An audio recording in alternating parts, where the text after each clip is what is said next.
I gotta wait. How long I gotta wait for a press record? Go. Welcome to the stand, where Miss Dreme always has a story.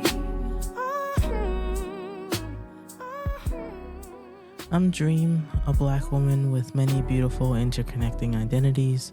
A few I will name at this moment as we get started on this podcast journey together. A Bostonian, born and raised in the inner city, Dorchester and Roxbury neighborhoods, to a teenage single mother who has my whole heart. An educator, I've been working with youth and children since my teenage years, and formally, I have been teaching almost a decade now. That's wild to think about. An entrepreneur, I am the founder of The Chair, a black and brown centered tech platform dedicated to supporting people on their hair journey, where you can design hairboards, connect to hairstylists, and share hair care tips for a more joyous experience. I have a workable site, my prototype. It took me 2 years to build, and now I'm on this adventure that you're currently on with me. My goal for this podcast is to share stories, black stories, educator stories, entrepreneurship stories, and hair stories. I want you to leave each episode with the opportunity to gain new insight, just a glimpse into my world or the worlds that are featured on my podcasts, a little chuckle during your day or night, possibly a little anger to encourage you to advocate for justice, and hope to continue learning and dreaming. So come in and listen to the beautiful voices in the chair as they share their stories, starting with me. Where we share stories in the chair.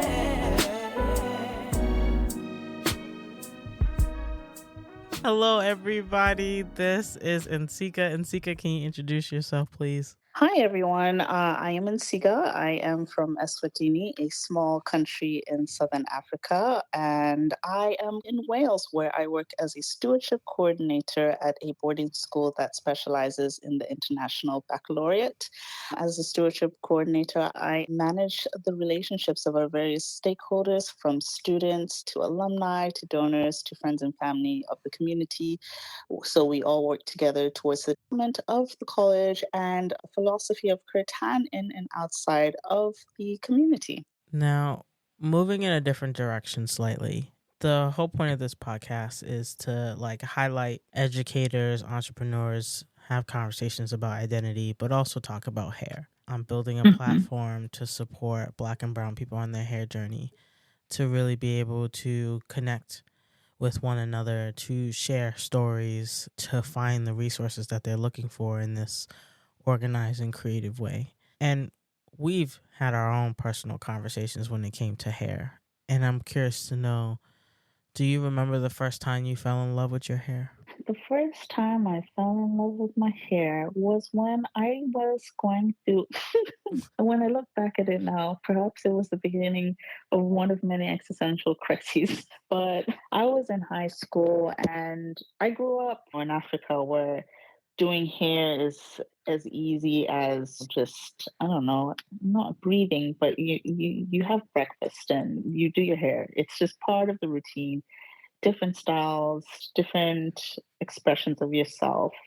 So it was never something I would say, had a separate relationship with compared to the rest of myself. Like, my hair was part of everything else. And the way I did my hair was the way I decided to dress up, or the way I went about my day. If I was in swim season, I had hairstyles that suited that, etc.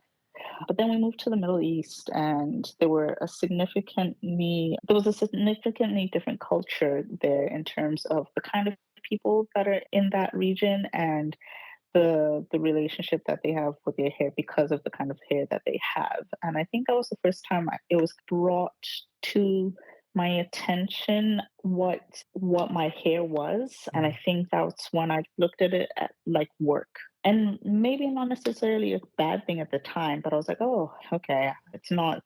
I have to actually be a bit more aware and mindful of it and put in a bit more effort, because it's a bit more up to me in terms of how to manage it. Well, not me, my mother, so just, but still me. And I think that's when I started to have this kind of awareness or constant awareness of my hair as a separate kind of ordeal compared to the rest of me. But still within proximity of, I would say, people of color realm. And so the relationship I had with my hair was still quite positive. It was just a bit different. But then I moved to East Asia, and that's where it took a turn for the worse because at that time there were very few people of color in the area that we lived in. When I say very few, it was me, my mother, and perhaps other students in the school that my parents worked at, and that was very few. So taking care of my hair, taking care of our hair was a chore. It was very difficult. There were no products for us. There were no salons. There was no hair extensions. There was nothing. So we really, I think that's the first time we had to really look at our hair and like be like, okay, what are we doing? How are we doing it? And that's when I started relaxing my hair quite a lot. And I did relax my hair previously, but again, it wasn't necessarily a thought that I had in terms of that's a separate thing. It was more for maintenance. It was something that you just did when you went to the salon, depending on what style you were doing. But when we moved to East Asia, that's when it was very much, okay, we're going to relax it because it's just the easiest thing to do because there's nobody here to help us with it. And everything's super expensive. And so if you relax it, it lowers the maintenance effort and cost of it all. And also, being one of the few people of color in that area, it also started to speak towards the attractiveness of myself to my male counterpart, which at the end of the day didn't matter because I wasn't. But, that's besides the point. I was a young girl. I thought something was going to work, but and so it became a very tumultuous relationship with my hair because it was the cause of a lot of grief. It was a lot of maintenance. It never cooperated. It dead ends where the relaxed hair was, but it didn't flow in the wind like my other friends. I could do a hairstyle and I could straighten it, but it would be very poofy because of the humidity in an hour. Not even end of day, in an hour. I wouldn't even make it to school before my hair had transformed into something else. And so I think a lot of negativity with my identity started to grow from there. There were many reasons, but a lot of it was because of my hair, because it was so different, because it didn't do the things that the other girls' hair did, because it made me stick out like a sore thumb, because it kept on changing. And I think I reached a point in high school where I was just like, I can't do this anymore. This relaxed hair isn't it. It's never going to work. My hair's never going to just do the things in slow-mo in the wind. It's not me. It's not for me. That hair is not for me. We just need to let it go. Where we share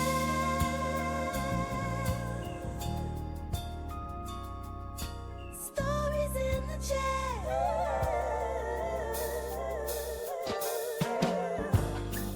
Look, it's my commercial. We will be right back.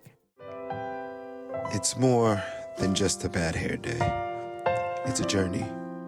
Finding the right hairstyle isn't easy, nor is finding the right stylist or the right products.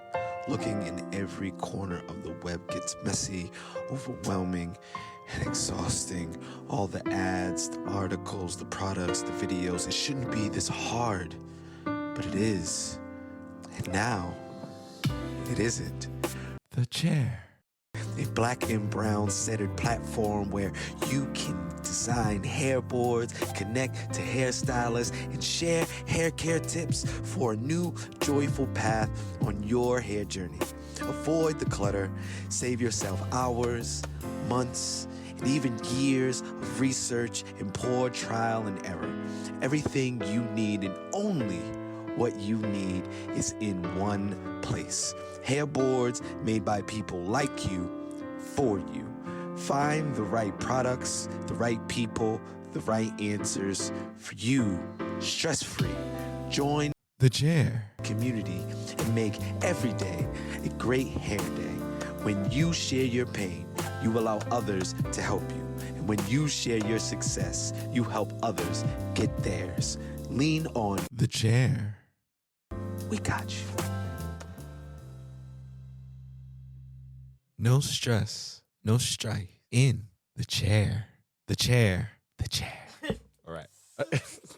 I'm a very cold turkey type of person. And so what that meant was that I looked at myself in the mirror one day, took a pair of scissors, and I just chopped it all off. Mm. And my mom walks into the bathroom. She's like, sweet Jesus, what? She's like, what's going on over here? And I looked at her. I was like, I'm just tired. Like, I'm tired. So she helped me cut it all off, and it was like a breath of fresh air. And I think that was the first time in a very long time. I was bald headed, but not bald headed. The curls were there, but yeah, it was very close to the skull. But that was the first time I'd seen myself like that in a very long time. And I just looked at myself, I was like, you are just so cute. And that's when I think I really and truly understood the the difficulty of identity when it comes to hair, but also that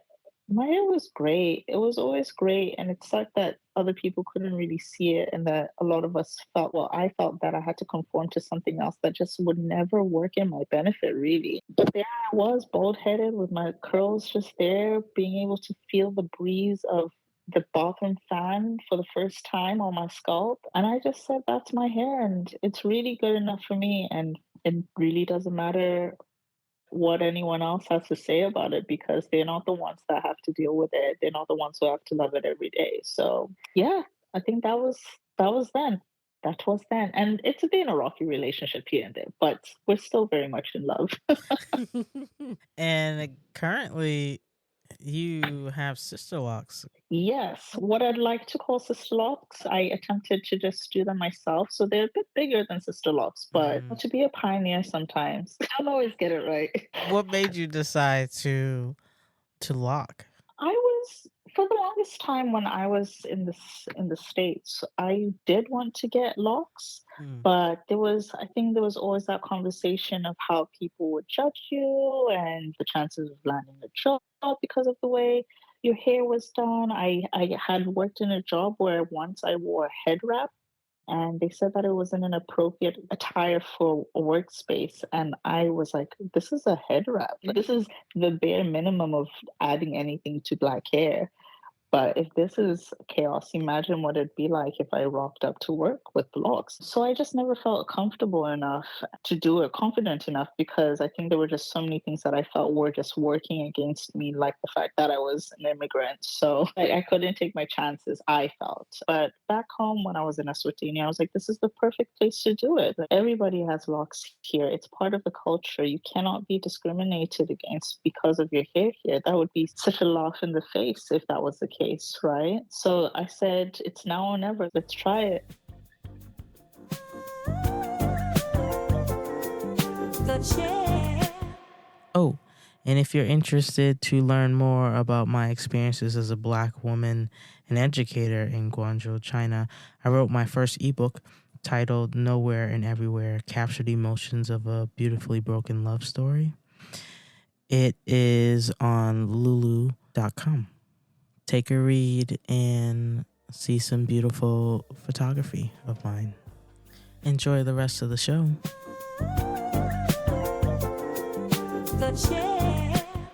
I just started locking away, and yeah, a few years later, we're still here. Yeah, and loving it on this journey, this new lock journey. Yeah, I've enjoyed it a bit. I've enjoyed it. I think it's always a moment to reconnect with myself because I do my own hair. Once again, I find myself in an environment where going to the salon is not really an option. I live by the sea in a rural part of the UK, so options are tough, but I really enjoy just doing a hair day with myself. Like, I look at my hair, I see what it's doing, the color changes, the curls, how long it's gotten. It grows really slowly. So I've had to come to terms with the fact that I might not ever have locks that are all the way down to my bum, but it's okay.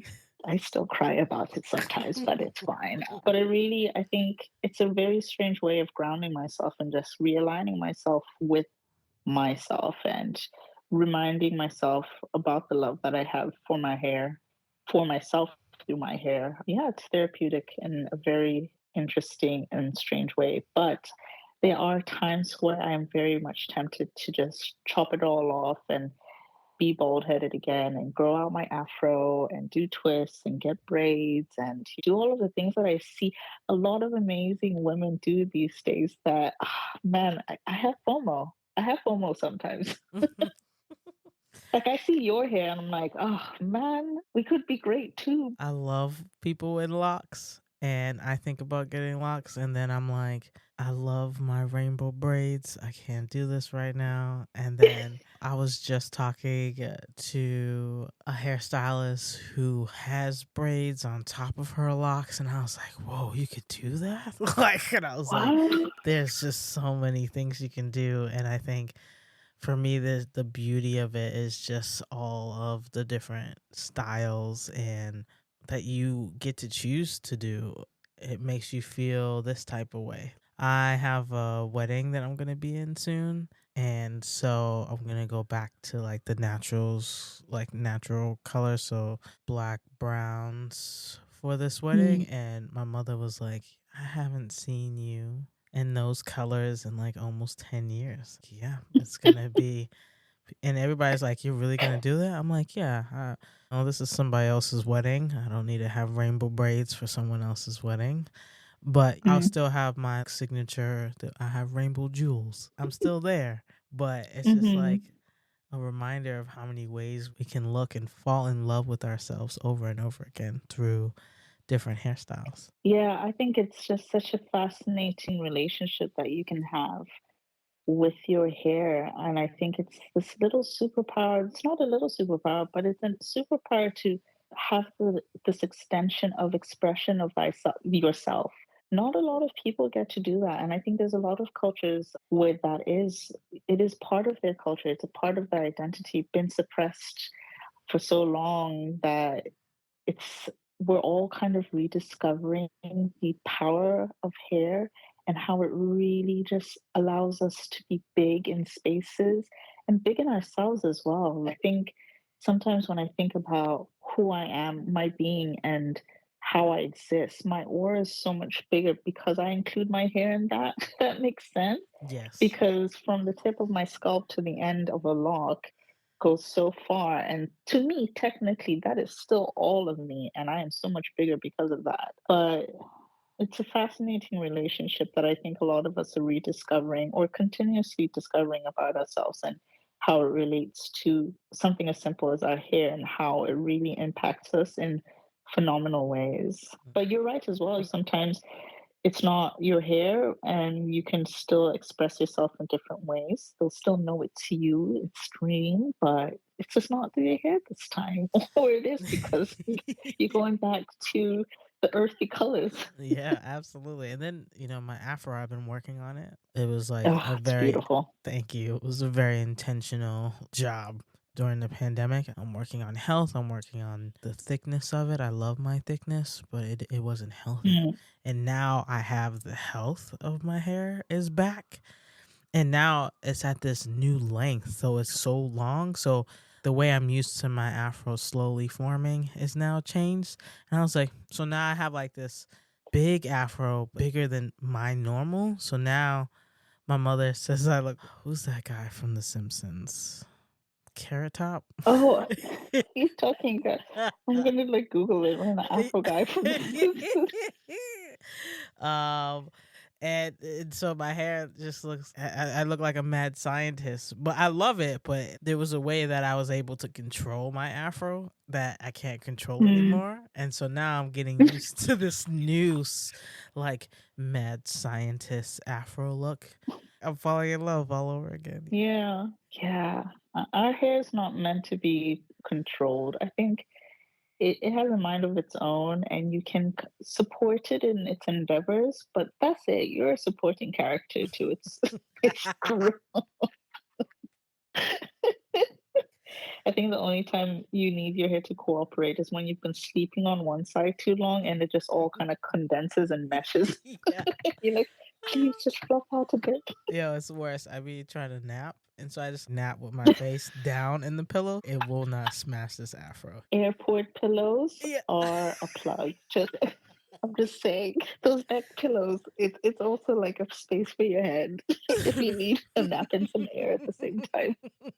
I'm gonna try it. I'll try it. I'll let you know. I'll give you my review. Okay, you'll feel ridiculous, but trust me. And Sika, thank you so much for sitting in the chair and sharing your stories. I truly appreciate you taking the time out of your day to chat with me.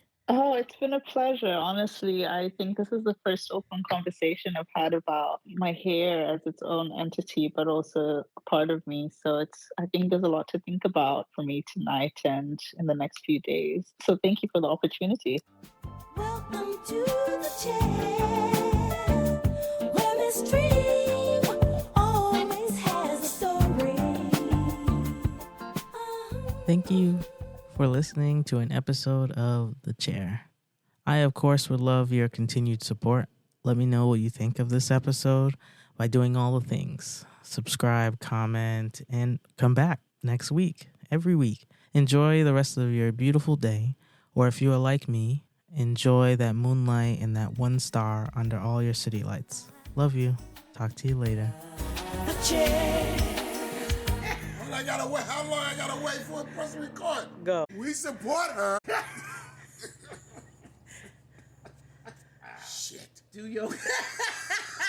Welcome to the chair, where Miss Dreme always has a story.